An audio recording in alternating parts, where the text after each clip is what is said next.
Muy bien, jóvenes, buenos días.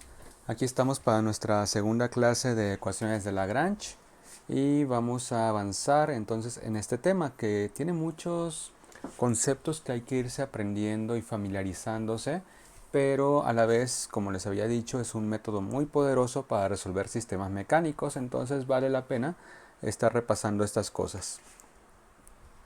Quiero empezar recordando lo que son los grados de libertad de un sistema. Aquí viene una definición de lo que son grados de libertad, que dice que es el número de coordenadas que puedes cambiar independientemente en un sistema. Aquí hay una palabra clave, que es la palabra independientemente. Y para que quede más claro, vamos a empezar con ver qué es una partícula libre. Una partícula libre tiene 3 grados de libertad.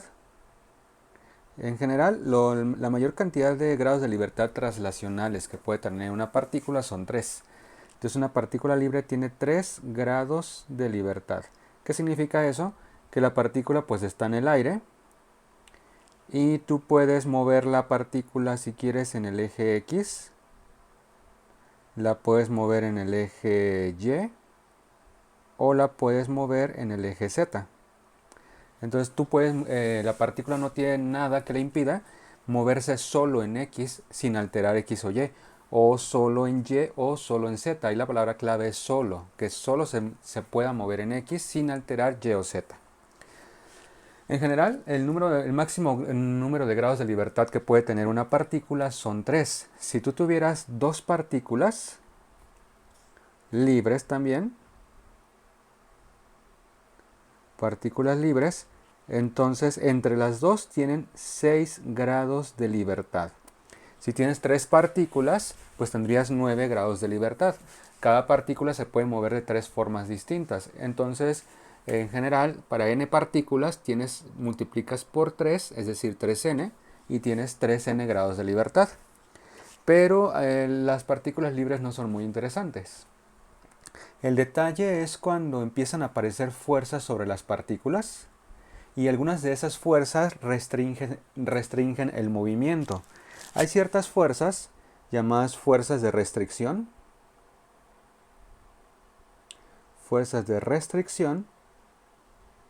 que disminuyen o quitan grados de libertad.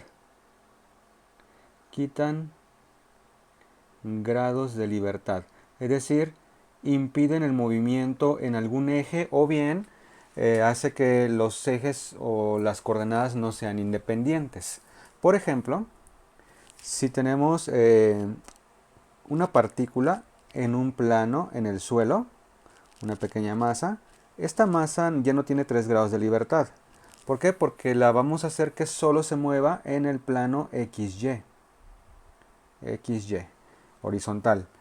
Entonces ya no hay posibilidad de moverse en Z. Eso lo hace a través de una fuerza de restricción, que es la fuerza normal. La fuerza normal es la fuerza de restricción. ¿Por qué es una fuerza de restricción? Porque básicamente la normal es lo que impide que la masa se vaya más hacia abajo, o sea que cambie su coordenada en Z. En general, una partícula moviéndose en una superficie solamente tiene 2 grados de libertad, le quitamos 1. Esta partícula todavía puedes moverla en X independientemente de Y. O sea, puedes moverla de izquierda a derecha o de atrás a adelante sin alterar la otra coordenada. Un aspecto importante es que cuando quitas un grado de libertad lo haces a través de una fuerza de restricción, pero también mediante esa fuerza de restricción produce lo que se llama una ecuación de restricción. El hecho de que exista la normal quita un grado de libertad y también produce una ecuación de restricción. En este caso, la ecuación de restricción es que z sea siempre igual a 0. Entonces, esa sería nuestra ecuación de restricción. Vamos a hacer un pequeño resumen entonces.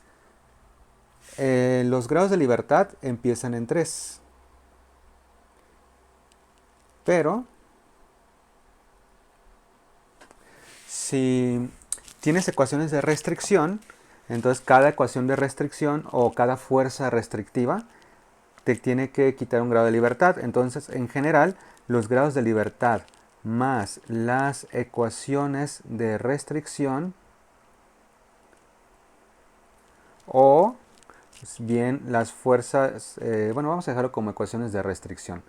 El número de grados de libertad más las ecuaciones de restricción debe ser igual a 3 para una partícula. Es decir, por cada ecuación de restricción vas a quitar un grado de libertad. Ok, ya ahorita con unos ejemplos va a quedar un poco más claro eso. Pero hay una última definición que necesitamos, que resulta que el número de grados de libertad es igual al número, entonces, de coordenadas libres generalizadas, de coordenadas generalizadas. Esto, cuando sucede esto, que el número de grados de libertad es igual al número de coordenadas necesarias, entonces aquí vamos a poner la palabra necesarias para describir tu sistema. Coordenadas generalizadas necesarias. Entonces este se llama sistema holonómico. Esa es la condición para un sistema holonómico, que el número de coordenadas necesarias para describir tu sistema sea igual al número de grados de libertad. Los sistemas no holonómicos son raros y no los vamos a ver, pero en este caso sí. Bueno, entonces en resumen, las fuerzas restrictivas te quitan grados de libertad y lo hacen y generan una ecuación de restricción. Cuando tú sumas los grados de libertad más las ecuaciones de restricción, te da 3 en caso de una partícula. Si fueran dos partículas, la suma de estos dos sería 6. Y finalmente, si los números de grados de libertad es igual al número de coordenadas generalizadas, entonces tenemos que es un sistema holonómico. Muy bien, todo esto puede ser un poco confuso, pero lo vamos a visualizar mediante algunos ejemplos sencillos. Miren, vamos a ver ahora una partícula. Bueno, estudiar lo que es un proyectil. Que un proyectil simplemente es una partícula en un campo gravitacional, es todo. Entonces miren, vamos a analizar, va a haber una partícula en el aire y la única fuerza que va a actuar es la fuerza de gravedad. Voy a poner con de azul. La partícula pues puede tener su velocidad cualquiera, ¿no? Condiciones iniciales. Bueno, vamos a establecer las ecuaciones de movimiento de un proyectil mediante el método de Lagrange, pero antes vamos a analizar un poquito acerca de los grados de libertad.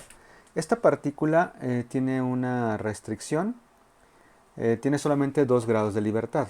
Bueno, en principio, 2 grados de libertad. ¿Por qué? Porque esta partícula no vamos a dejar que se mueva en el eje Z. Sí, o sea, va a ser que va a permanecer en el eje Z. Perdón, en el plano XY. Es decir, que solamente se mueva, pues como ya sabemos, en este plano sin que se pase hacia adentro o hacia afuera. En principio deberíamos tener una fuerza restrictiva, pero bueno, vamos a dejar que la partícula lo haga por sí misma. Entonces, si hay 2 grados de libertad, debe haber una ecuación de restricción. Esa ecuación de restricción es, bueno, más... ¿Por qué una ecuación de restricción? Porque esto debe sumar 3, el número de, digamos, de dimensiones que tiene el espacio.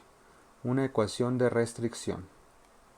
Entonces, la ecuación de restricción es simplemente que z siempre sea igual a 0. Bueno, entonces tiene 2 grados de libertad. Y como esto es un sistema holonómico, bueno, los sistemas holonómicos, todos los sistemas donde sean conservativos, no haya fricción o cosas raras, son sistemas holonómicos. Entonces, como este es un sistema holonómico, necesitamos entonces dos coordenadas para describir mi sistema.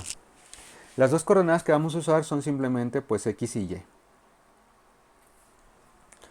Ok, también pueden ver que son 2 grados de libertad porque la partícula no hay nada que le impida moverse, que tú la puedas mover horizontalmente o verticalmente sin alterar, o sea, mover x sin alterar y o mover y sin alterar x. Entonces son 2 grados de libertad. Ok, entonces las coordenadas que vamos a usar para esos respectivos 2 grados de libertad son x y y. El siguiente paso es construir el lagrangiano. Bueno, antes de eso más bien encontrar la energía cinética. Cuando ya eliges las coordenadas que vas a usar, en este caso x, y, tú tienes que escribir tu energía cinética y tus energías potenciales, las cuales vienen de fuerzas, en términos de esas coordenadas. Entonces la energía cinética en coordenadas cartesianas es simplemente un medio de m por x punto al cuadrado más y punto al cuadrado. O sea, un medio de bx cuadrada más by cuadrada. Eso ya lo habíamos visto antes. Recuerden que eso proviene del hecho de que la b cuadrada es igual a velocidad punto b. Y la velocidad en sí, el vector, es x punto en y, es decir, la variación en x en y, más y punto en j. Haces producto punto consigo mismo y te queda x punto cuadrado más y punto cuadrado. La energía potencial pues es muy sencilla, es simplemente mgy, tomando como nivel de referencia el suelo. El lagrangiano sería la resta de estos dos. Entonces el lagrangiano sería igual a un medio de mx punto al cuadrado menos y punto al cuadrado menos mgy. Eso sería como el primer paso es encontrar, bueno, vamos a hacerlo como por pasos, ¿no? El primer paso es determinar cuántos grados de libertad tiene tu sistema, encontrar si se puede las ecuaciones de restricción, las que te quitan grados de libertad, y tal vez también las fuerzas restrictivas, pero bueno, eso es muy opcional. Encontrar los grados de libertad, depende del número de grados de libertad, definir las coordenadas que vas a usar. En este caso yo voy a usar cartesianas. Ese sería como el primer paso. Analizar el sistema para ver cuántas coordenadas necesitas y qué coordenadas van a ser. Segundo paso, escribir la energía cinética y la energía potencial en términos de las coordenadas que tú elegiste, en este caso x y y. El tercer paso es pues simplemente hacer el lagrangiano, que es un paso muy simple. El cuarto paso es establecer las ecuaciones de Lagrange. El lagrangiano que nos quedó aquí era igual a un medio de m por x punto al cuadrado más y punto al cuadrado menos mgy. Las ecuaciones de Lagrange son las siguientes. La derivada con respecto al tiempo de la parcial de lagrangiano respecto a q punto. Pongo q porque es en general, ¿no? Cualquier coordenada que se te haya ocurrido utilizar. Menos parcial de L con respecto a Q igual a 0. Entonces se establece una ecuación de Lagrange para cada una de las coordenadas que estés usando en tu sistema, o sea, para cada grado de libertad. Para cada grado de libertad se requiere un sistema de ecuaciones, una ecuación de Lagrange. Aquí vamos a usar dos, una para X y una para Y. Entonces aquí de hecho le podría poner QI para indicar que pueden ser varias coordenadas. QI. Ok, entonces vamos a establecer por ejemplo para X. Para X, la parcial, bueno, este sería como el paso 4, ¿no? Ya escribir las ecuaciones de Lagrange. La parcial del lagrangiano, bueno, lo voy a hacer así. Ay, le puse todo con negro. Bueno, entonces X, para X sería la parcial de L respecto a X punto. Que recuerden que el lagrangiano es esto. Entonces, pues ahí hay un x punto por ahí, un medio de mx punto cuadrado. Todo lo demás en derivadas parciales se considera constante. Entonces, todas las otras cosas derivadas en 0. Y nada más te queda pues un 2m, 2 por un medio por m por x punto. O sea, mx punto. Recordad nada más que esto se llama momento generalizado. Luego derivo con respecto al tiempo lo que acabo de obtener. Y es simplemente volver a derivar, o sea, te queda mx punto punto, la masa pues es constante. Y luego saco la parcial de L con respecto a x. Y esto pues es 0, porque el lagrangiano no tiene x en ningún lado. Tiene x punto, pero x no. Entonces, ya que tengo este término y este término, lo resto y lo igualo a 0. Aquí está arriba, ¿no? Restar y igualar a 0. Entonces mx punto punto menos 0, pues es eso, igual a 0. Esta es una de las ecuaciones de movimiento del sistema. Nada más hay que resolverla. Bueno, ahorita vemos si la resolvemos o no. El chiste es plantearlas. Ahora la ecuación para y, pues es parcial de L primero respecto a y punto. La y punto casi siempre la van a hallar en la energía, en la parte de energía cinética. Entonces quedaría pues my punto. Lo volvemos a derivar, pero ahora con respecto al tiempo. en derivada total, parcial de L respecto a y punto, te queda m y punto punto. Ahora sacamos la parcial de L con respecto a y, que como hay un menos mgy en el lagrangiano, te queda menos mg. Restamos y te queda my punto punto menos m, bueno, menos por menos te va a dar más, más mg igual a 0. Esta es otra de las ecuaciones de movimiento. Entonces, este sería el cuarto paso. El cuarto paso sería establecer, ya que tienes el lagrangiano, aplicar las ecuaciones de Lagrange para encontrar las ecuaciones del movimiento. El quinto paso, y que ya no voy a hacer ahorita, es resolver estas ecuaciones de movimiento. Ese sería el quinto paso, es resolver. Son ecuaciones diferenciales y siempre son de segundo orden. Entonces resolver esas ecuaciones pues ya es otra cosa, ¿no? Pero, por ejemplo, el hecho de que x punto sea constante significa que x punto que x punto sea 0, significa que x punto es una constante, que es la velocidad en x. Que quiere decir que en x la velocidad va a ser constante. Y si vuelves a integrar, pues obtendrías esta ecuación. X es igual a x inicial más velocidad inicial en x por tiempo. Entonces esto es resolver las ecuaciones diferenciales, integrar.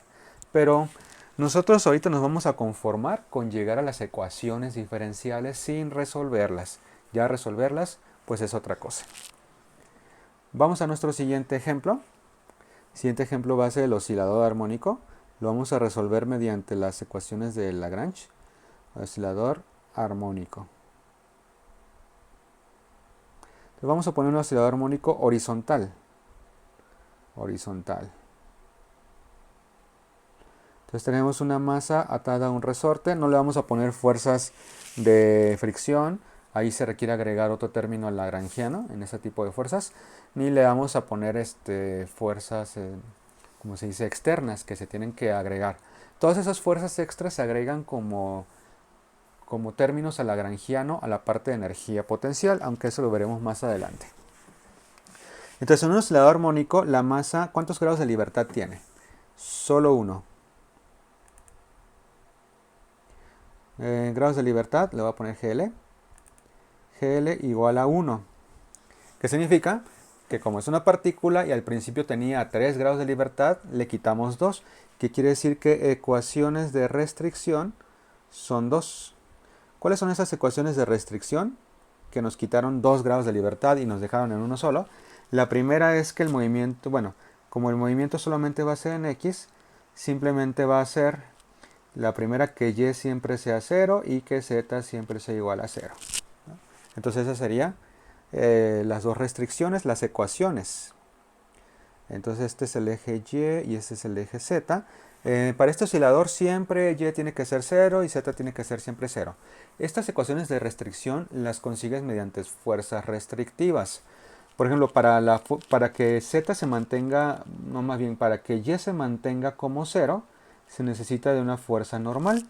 Y para que Z se mantenga también en 0, o sea que no se mueva ni atrás ni adelante, requeriríamos una fuerza normal 2, ¿no? Que podría ser una guía o un riel que le pongas a tu oscilador. Si no le pones un riel, pues seguramente se te puede mover en Z. Pero si le pones un riel, que generaría una fuerza normal adicional, ya consigues quitar ese grado de libertad. Bueno, entonces el punto es que tenemos un solo grado de libertad, una sola manera de moverse, que es en X, y pues nada más vamos a necesitar una ecuación de Lagrange. Pero pues primero hay que armar la energía cinética. ¿Qué coordenada vamos a elegir entonces? Si tenemos un grado de libertad necesitamos una sola coordenada, pues va a ser la coordenada X, simplemente. Entonces tenemos que escribir la energía cinética y la energía potencial en términos de X. La energía cinética pues simplemente va a ser un medio de la masa por X punto al cuadrado. Y la energía potencial, en este caso no hay gravitacional, nos vamos a mantener en el suelo. Entonces solamente habría energía elástica, que si tú estableces que el desplazamiento del resorte a partir de su posición de equilibrio la llamamos X, pues sería la energía elástica un medio de la constante por X cuadrada. Entonces ya tenemos ese segundo paso. Entonces el primer paso es el análisis de grados de libertad. Aquí está ya. Segundo paso, energías. Bueno, en el primer paso también se elige la coordenada que vas a usar, dependiendo del número de grados de libertad. En el segundo paso, pues ya lo hicimos, que es escribir energía cinética y potencial. Tercer paso es simplemente escribir el lagrangiano, que es un medio de mx punto al cuadrado menos un medio de kx cuadrado. Ese paso yo creo que es el más fácil e incluso podría quedarse como parte del paso 2. Pero bueno, ya tenemos el lagrangiano como paso 3. Cuarto y último paso, escribir las ecuaciones de Lagrange, que en este caso va a ser una, porque solamente tenemos una coordenada, la coordenada x. Entonces el lagrangiano era un medio de mx punto al cuadrado menos un medio de kx cuadrado. Y bueno, la única coordenada es x, solamente necesitamos una ecuación de Lagrange. Parcial de L con respecto a x punto es igual a mx punto. Parcial de L con respecto a x punto y luego derivada es igual a mx punto punto. Parcial de L con respecto a x. Aquí tenemos x, entonces se deriva, te queda 2 por un medio por k por x, o sea kx menos kx. Restamos estos dos valores. Recuerden que se resta esto menos esto. Y tenemos, por lo tanto, mx punto punto. Menos, por menos te va a dar más kx igual a 0.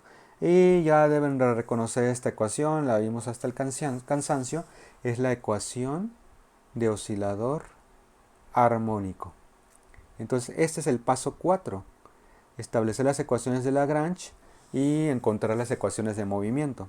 Entonces la ecuación de oscilador armónico, el quinto paso sería resolverla, ¿no? Que ya es todo un rollo, ya no tiene nada que ver con Lagrange, sino más bien con cálculo. El quinto paso sería encontrar la solución, que ya sabemos que es una amplitud coseno de omega 0 por t más phi 0. Aquí sería A0 también. Donde omega 0 es igual a la raíz cuadrada de k entre m. Entonces esa es la solución. Y ya solucionarla, como les digo, pues es un paso totalmente distinto. Pero para que vean que sí llegamos a las mismas ecuaciones que con leyes de Newton. Bueno, vamos a un último ejemplo, que es uno que estábamos haciendo en clase, que es el péndulo simple. Entonces tenemos aquí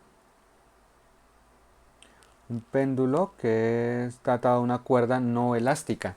Es importante que la cuerda sea inextensible.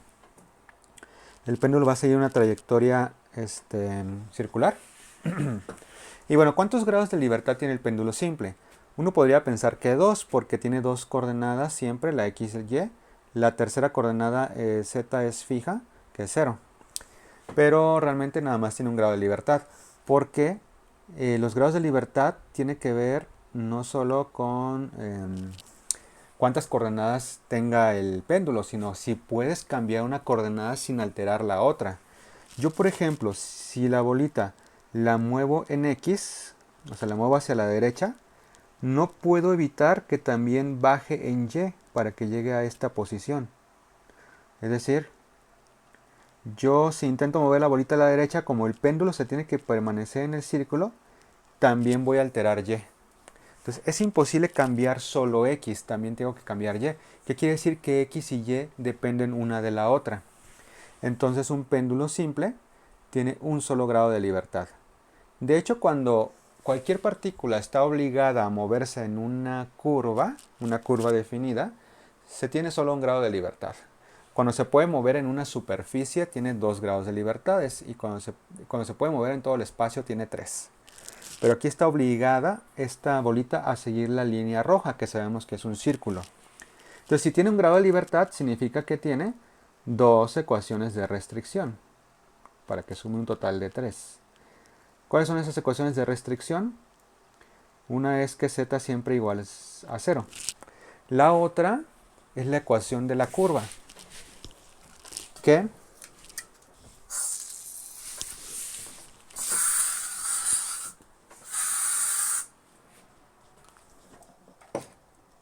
perdón, aquí tuve una interrupción.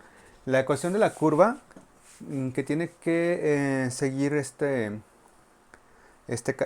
bolita, ¿no? Que es la ecuación de la circunferencia. Esa ecuación de la circunferencia, pues está dado por esta curva, x cuadrada más y cuadrada igual a l cuadrada. Entonces esas son las ecuaciones de restricción. Recuerden que las ecuaciones de restricción están asociadas a fuerzas restrictivas. En este caso, ¿cuál es la fuerza que restringe a la partícula en un círculo? Resulta que es la tensión. ¿Y cuál es la fuerza que hace que z siempre sea igual a 0? Debería ser una fuerza normal que deberías de poner en una guía de péndulo. Pero bueno, ahí están nuestras ecuaciones de restricción y nuestras fuerzas restrictivas asociadas. Bueno, el punto es que necesitamos solamente una coordenada porque nada más tenemos un grado de libertad. Podemos usar la coordenada x, la coordenada y, pero va a ser más sencillo usar el ángulo del péndulo, como ya habíamos empezado a ver. No tienen que ser siempre las coordenadas rectangulares, pueden ser coordenadas de otro tipo. Bueno, entonces vamos a usar el ángulo phi. Muy bien, pero ¿cómo uso el ángulo? Pues sí, ya sé que quiero que quede todo en términos del ángulo, pero ¿cómo lo uso? Al final de cuentas, de todos modos vamos a usar cartesianas, pero la idea es escribir las coordenadas cartesianas, es decir, x y y, en términos de las coordenadas elegidas. En este caso, tenemos que escribir x en términos del ángulo y también y en términos del ángulo. Entonces aquí tendríamos esa como... tenemos que hacer eso. Bueno, para hacer eso que les estoy indicando, pues vamos a ver cómo podríamos escribir x y y. Bueno, antes de eso, la energía cinética, vamos a pasar al paso de energía cinética. Energía cinética es un medio de m por x punto al cuadrado más y punto al cuadrado. Básicamente siempre es eso una energía cinética. X punto más y punto más z punto, si también se pudiera mover en z. Aquí la energía gravitacional, yo voy a elegir mi nivel de referencia aquí arriba. O sea, y igual a 0, esa línea verde que puse allí. Por lo tanto, la energía gravitacional sería mg por y.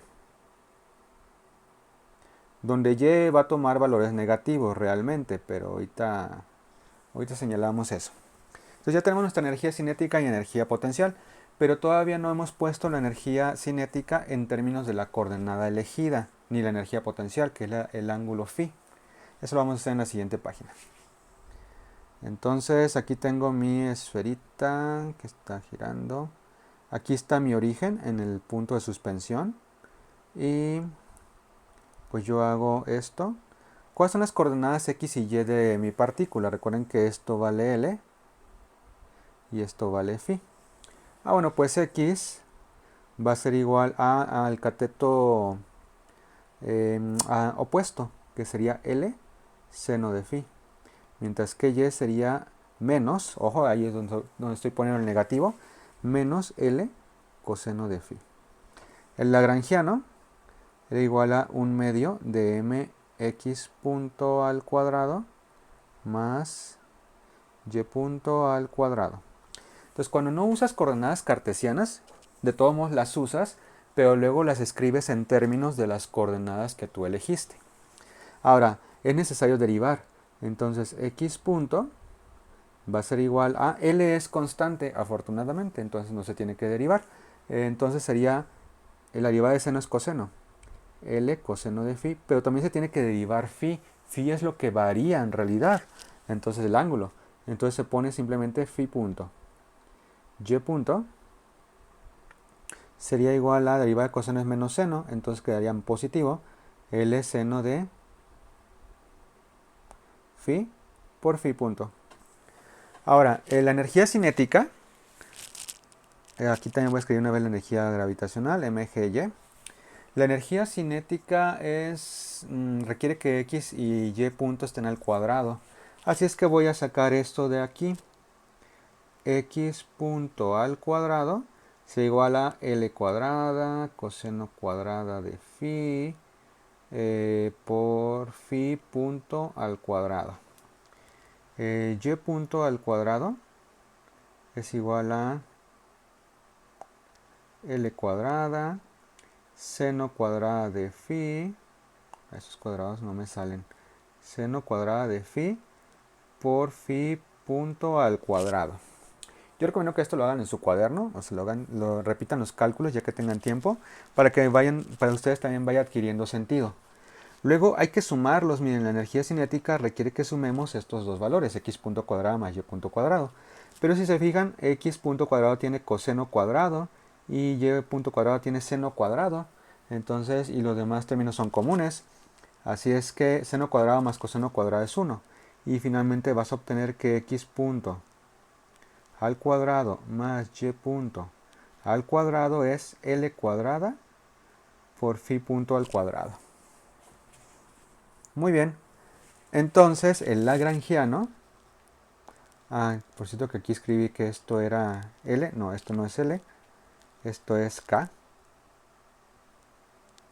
la energía cinética nada más, pero el lagrangiano sería un medio de m, x punto cuadrado más y punto cuadrado es un medio de m por L cuadrada phi punto al cuadrado menos mg. ¿Pero qué es y? Y es menos L coseno de phi, y en términos de mi coordenada phi. Y menos por menos se va a hacer más, así es que aquí le voy a poner más mg, y que es L coseno de phi. Ese es mi lagrangiano. Vamos a escribirlo aquí, limpio, L igual a 1 medio de m por L cuadrada phi punto al cuadrado más mg L coseno de phi. Aquí está nuestro lagrangiano. Y ya ese es el paso 3, ¿no? ¿Se acordaban? Escribir el lagrangiano. El paso 2 era escribir la energía cinética y potencial en términos de tus coordenadas. Y ya con eso escribimos el lagrangiano. Ok, el último paso que vamos a hacer, pues es sacar las ecuaciones de Lagrange. ¿Cuántas coordenadas tenemos? Solo una, phi. Recuerden que este sistema tenía un solo grado de libertad porque está restringido a moverse en una curva predefinida, que es un círculo, a través de la tensión. Ok, entonces parcial de L respecto a mi coordenada, que es phi, pero en punto, o sea, respecto a phi punto. Hay un phi punto por allí. Ese phi punto te quedaría 2 por 1 medio m L cuadrada por phi punto. Ok, y derivamos ahora eso con respecto al tiempo.